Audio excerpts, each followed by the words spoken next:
President pro tempore wishes to avail of the privilege hour, may we recognize Senator Panfilo Ping Lacson. The President Pro Tem, Senator Ping Lacson, is recognized.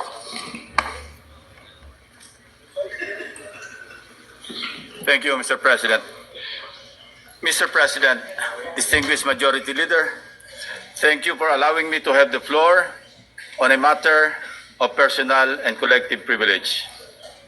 Much as I would like to abide by the elders, what my elders had taught me, that, and I quote, silence is the best response to nonsense.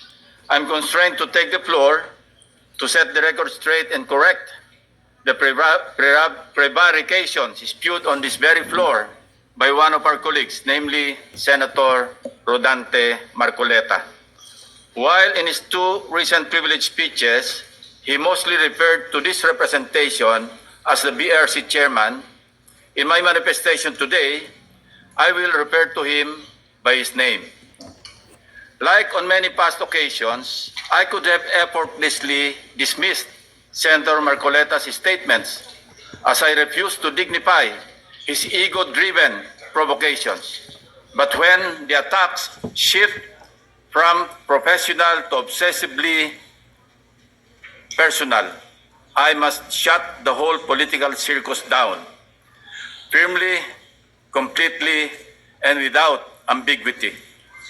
Dahil gusto din lamang ni Senator Marcoleta na lagi siyang bida bilang dating chairman man ng BRC o sa usaping West Philippine Sea o anumang issue involving China o dili kaya ay sa usaping restitution na mag-asawang Diskaya, siya na nga ang tunay na bida sa aking magiging pahayag sa mga sandaling ito ngayong hapon. Memory is short, Mr. President.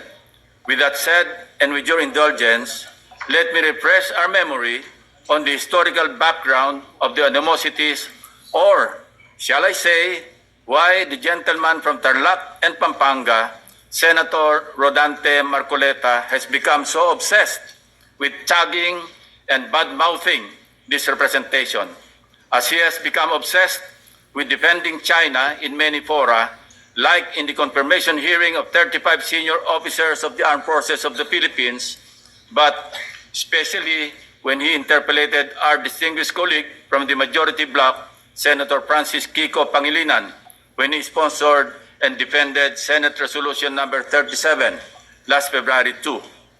So obsessed that he had to resort to rigorous stalking of all my interviews and social media updates, nitpicking from every statement I uttered, and tricking this august chamber to cry foul, armed with nothing but his draining litany.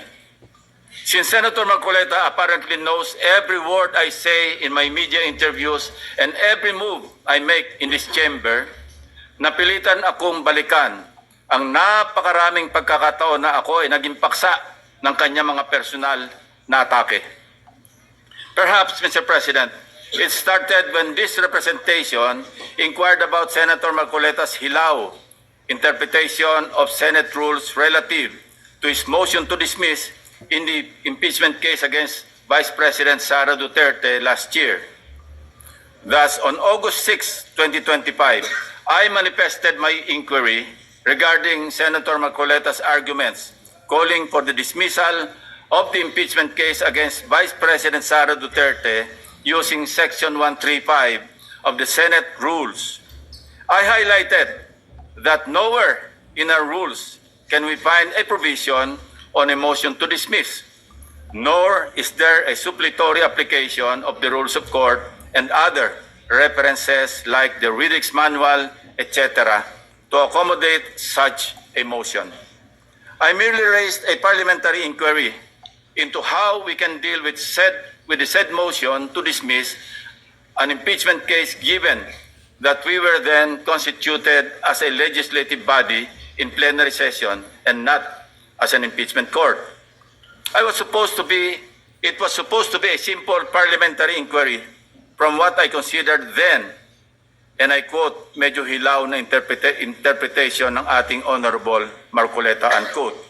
Ewan ko, Mr. President, Simula nang nasopla ko si Senator Marcoleta sa floor, ay tila nagtanim na siya ng poot sa kanyang dibdib. On August 20, 2025, I delivered my first privilege speech entitled Flooded Gates of Corruption to bring to the attention of the Senate and the Filipino people the syndicated corruption in the implementation of flood control projects. Pinaghirapan ko at ng aking team na buuin ang aming mga findings upang maisapubliko ang mga anomalya sa flood control na makakatulong sana sa sinasagawang inquiry in aid of legislation ng Blue Ribbon Committee na noon ay kanya pang pinamumunuan. Ang hindi ko inaasahan, minasama pa ito ni Senator Marcoleta sa pamamagitan ng kanyang TV program noong August 29, 2025. Panoorin po natin ang mga portions ng video.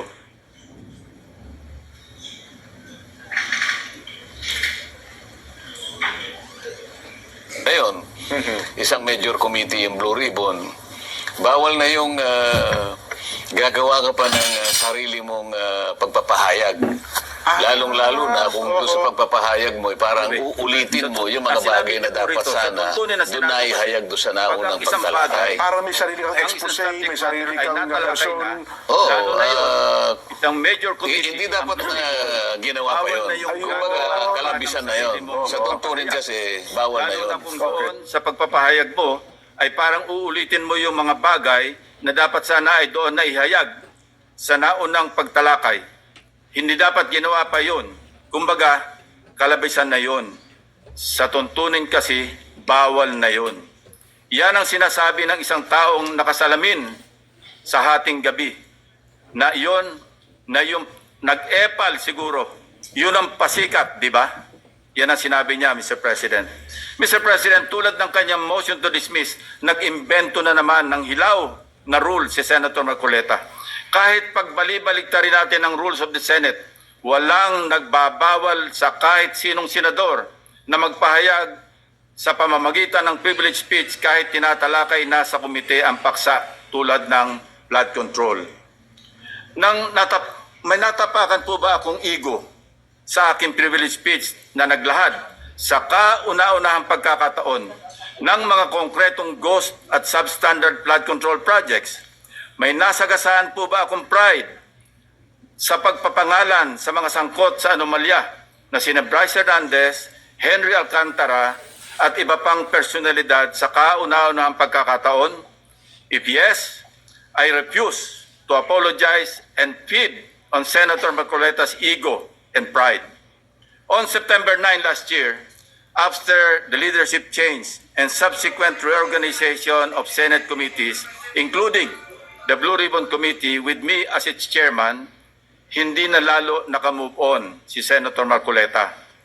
I was met with a barrage of undue criticisms by the former chairman, Senator Marcoleta.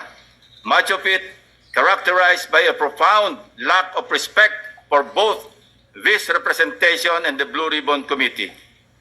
During the 23 September 2025 public hearing of the Blue Ribbon Committee, Senator Marcoleta disrupted the proceedings when he raised what he called a prejudicial question on my impartiality as the chairman, following a media interview where I simply answered a question about which among the source persons, in my opinion, between his favorite Diskaya couple and Bryce Hernandez of the famed BGC Boys appeared more credible.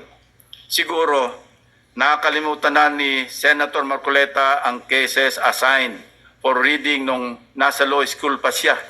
The Supreme Court in the case of Berbari versus Honorable Pedro Concepcion, GR number 16189, February 26, 1920, the court explained that, and I quote, prejudicial question is understood in law to be that which must precede the criminal action, that which requires a decision before a final judgment is rendered in the principal action with which said question is closely connected.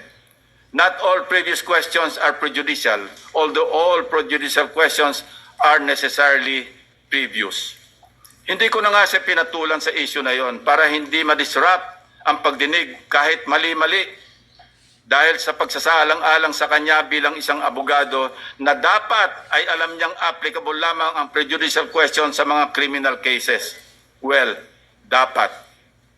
He exposed his ignorance as a member of the bar, particularly on the revised rules on criminal procedure, even as he invoked the issue of impartiality at the top of his voice and out of order and decorum, continuously interrupting the chairman and everybody else, while shamelessly appearing to act as counsel for the Diskaya couple, without even disclosing before the committee members that one of his family members was an independent director of insurance companies that provided bonds for contractors owned by the 207 billion peso flood control contractors, Curly and Sara Diskaya. Being a non-lawyer, Mr. President, I hate lecturing a lawyer, no matter how low he ranks among his fellow members of the bar, if I may borrow the words of former senior Associate Justice, Supreme Court Associate Justice Antonio Carpio.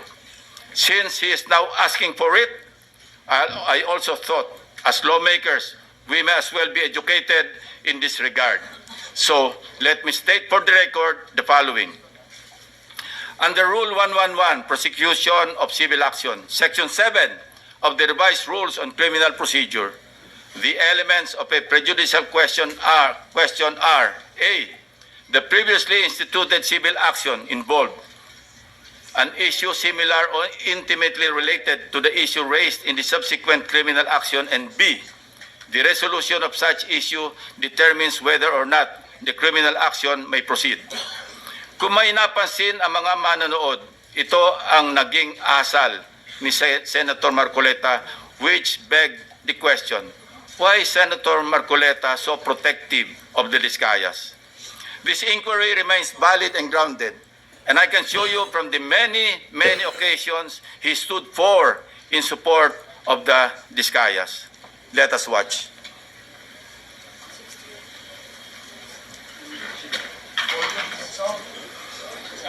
Mr. President, may we ask them to fix this? May I ask for 1 minute suspension, Mr. President? Session suspended. The technical department fixed the sound.